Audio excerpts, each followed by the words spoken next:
मित्रों, आज 19 जून आपकी बात आपके साथ के इस अंक में आप सभी का हार्दिक स्वागत, अभिनंदन। मित्रों, जैसा कि हम सब जानते हैं, ये भारत देश मानवता के इतिहास के एक प्राचीनतम देश के रूप में जाना जाता है और ये सनातन संस्कृति इसी भूमि में पली बड़ी और विकसित हुई है। और इसी क्रम में हमारे पूर्वजों ने, हमारे प्राचीन ऋषियों मुनियों ने समय समय पर लंबी तपस्या के बाद सारी मानव जाति को विकास के क्रम में आगे बढ़ने के लिए एक अनुसंधान, जिसको हम शब्द कह सकते हैं, खोज करके जो कुछ पद्धतियां विकसित की थीं, वह केवल किसी धर्म विशेष, किसी क्षेत्र विशेष के लिए नहीं, वो सारी मानव समाज के लिए थी।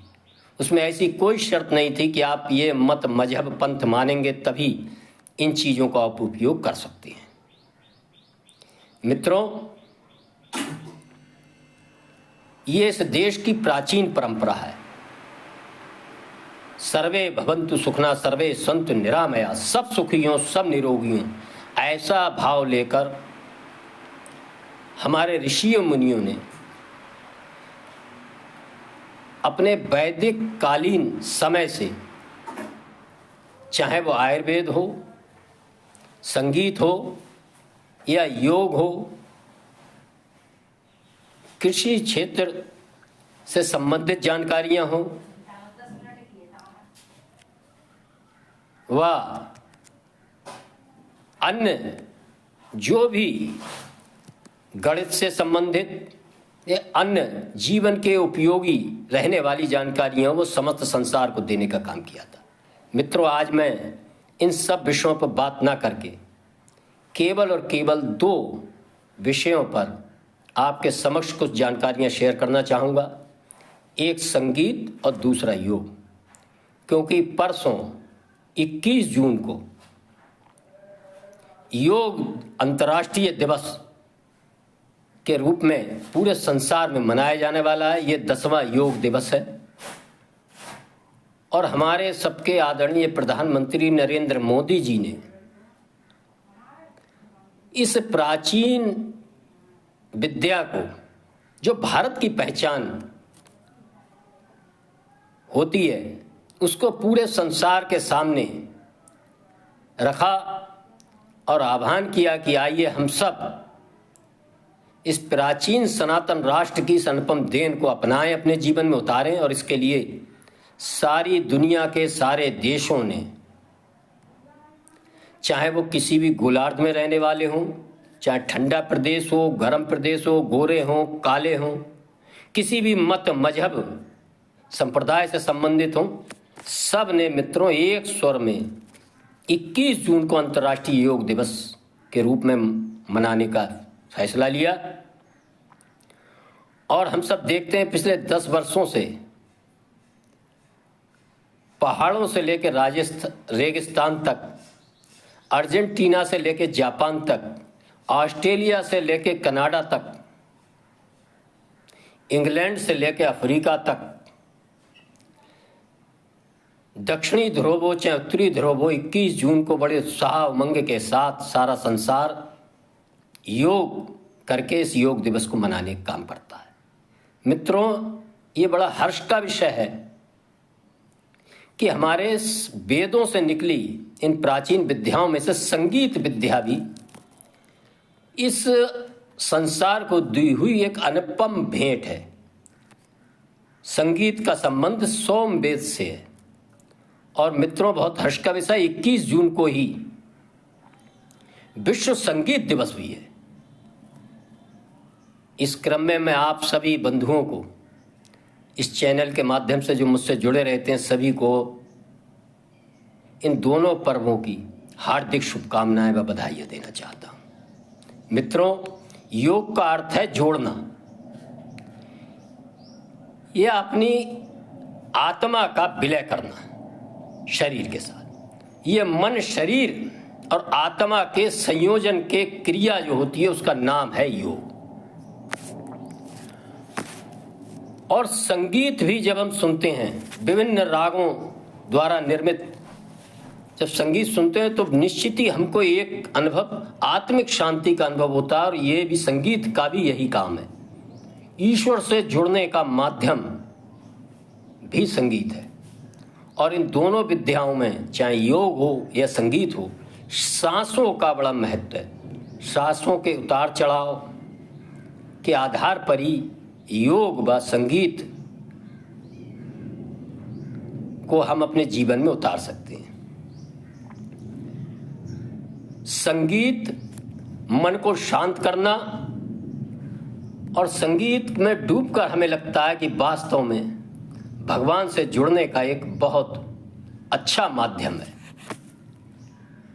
और ये दोनों, संगीत और योग करते हुए जब अपनी सांसों का संयोजन करते हुए आगे बढ़ते हैं तो हमारी ध्यान केंद्रित करने में हमें मदद मिलती है। जब ध्यान केंद्रित होने में मदद मिलती है तो जीवन के हर क्षेत्र में हम सफलता को भी प्राप्त होते हैं। इसलिए मेरा खास तौर से सभी नवयुवकों से जो किन्हीं परीक्षाओं की तैयारी कर रहे हैं या पढ़ रहे हैं, छोटे हों बड़े हों या कोई अन्य कार्यों में लिप्त हैं, सभी से मेरा अनुरोध है कि अपने जीवन में योग को कुछ समय जरूर दें। योग करने से आपके मस्तिष्क, मन, मस्तिष्क, आत्मा, शरीर, इसका जो संयोजन बनता है उससे आप अपने जीवन में जिस भी क्षेत्र में कार्यरत हैं सफलता की ओर तेजी से बढ़ते हैं। और अपने जीवन में संगीत को भी, चाहे शाम हो, जब भी एकांत का समय हो, थोड़ा समय जरूर दें। इससे आपके मन, मस्तिष्क को बड़ा शांति मिलेगी। यदि आप ज़्यादा वो नहीं सुन पाते कठिन राग, तो आप उन रागों पर आधारित फिल्मी गीत भी सुनकर अपने मन को शांति प्रदान कर सकते हैं। मित्रों, मेरा आप सभी से अनुरोध है कि हम सब परसों 21 जून को अपने अपने गांव, मोहल्ला, घर, पड़ोस में कुछ बिछावन करके छोटे बच्चे, बड़े, नवयुवक, वृद्ध, सब लोग योग करते हुए अपने चित्र जरूर सोशल मीडिया पर डालें। और इस 21 जून के योग दिवस को 9 बजे मनाकर अपने जीवन, अपने परिवार, अपने बच्चों को अच्छे संस्कार देने के कार्य से जोड़ने का एक माध्यम भी बनाएं। मेरा आप सभी से अनुरोध है कि ये कार्य करते हुए आप अपने चित्र सोशल मीडिया, फोन और मुझे भी देने का काम करेंगे। और हम ये कार्यक्रम विद्यालयों में भी होने जा रहे हैं, सारी जगह होने जा रहे हैं। लेकिन मेरा अनुरोध है, यदि योग को आप अपने जीवन में स्थायी रूप देना चाहते हैं तो राष्ट्रीय स्वयंसेवक संघ की शाखाओं में जरूर जाएं। राष्ट्रीय स्वयंसेवक संघ की शाखाओं में राष्ट्र भावना से ओतप्रोत करते हुए शारीरिक रूप से सक्षम बनाने में जो मुख्य कार्य पद्धति है उसमें योग का बड़ा महत्व दिया जाता है। वहाँ जब हम जाएंगे, वहाँ की शाखाओं में समय पर उपस्थित होंगे तो योग जाने अनजाने हमारे जीवन में पूरी तरह से उतर जाएगा। मेरा अनुरोध है, राष्ट्रीय स्वयंसेवक संघ का अगले वर्ष 2025 में शताब्दी वर्ष है। और जिन नगर या गांव में अभी संघ की शाखा आपको नहीं लगती नज़र आ रही होगी, हम देखेंगे कि बहुत शीघ्र ही उन गांव, कस्बों, मोहल्लों में भी वह शाखाएं लगती हुई नजर आएंगी।